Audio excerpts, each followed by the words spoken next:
এখন যেরকম ঢাকা শহরে অটো রিক্সা যেরকম একটা যন্ত্রণা, তার চাইতে বেশি যন্ত্রণা মোটরসাইকেল। যদি এই সরকার পারে মোটরসাইকেল নিয়ন্ত্রণ করতে, অটো নিয়ন্ত্রণ করতে, তাহলে ফুটপাতে তো ছাড়ি দেওয়া উচিত। যতটা যানজট থেকে আসলে আমাদের জন্য মোটরসাইকেল সবচেয়ে উপযুক্ত বলে আসলে আপনি যদি এটাকে মনে করেন যে মোটরসাইকেল সবচেয়ে জনপ্রিয় এবং সবচেয়ে কম সময়ে পৌঁছানোর জন্য দরকার, আমি মনে করি তার চাইতে সবার আগে মোটরসাইকেল একজন ব্যবহারকারী দেওয়া উচিত। এখন মোটরসাইকেলে 3জন লোক উঠে, আপনি দেখেন মোটরসাইকেল বেপরোয়া গাড়ি চালাইতেছে, প্রায় সময় কিন্তু মোটরসাইকেল অ্যাক্সিডেন্ট হইতেছে। মোটরসাইকেল অনেক আগে যায়, ট্রাফিকের সামনে যায় দাঁড়ায়, সে জ্যামটা ব্লক করে দেয়, একমুখী রাস্তা করে ফেলে। আরেকটা গাড়িতে ওভারটেক করে পাশ দিয়ে আসবো, বিপদে পড়লে আসবো, সেই সুযোগটা রাখে না।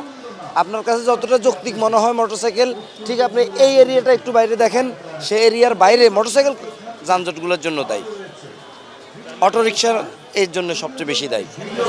তাহলে এখন কি দাঁড়ালো যে আসলে আপনাদের কাস্টমার না আসার পিছনে আসলে রাস্তায় প্রচুর জ্যাম, এই বিশেষ করে নিউ মার্কেট গাউসিয়া এরিয়ায় প্রচুর জ্যাম।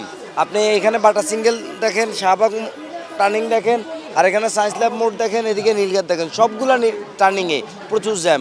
এই জ্যামের কারণে মানুষ নির্ধারিত সময় শপিং মলে আসতে পারে না, আসে রাতের পরে, সেখানেও দীর্ঘ সময় জ্যামে অপেক্ষা করতে হয়, যার কারণে মানে কেনা বেচা একবারে খুব খারাপ অবস্থার দিকে।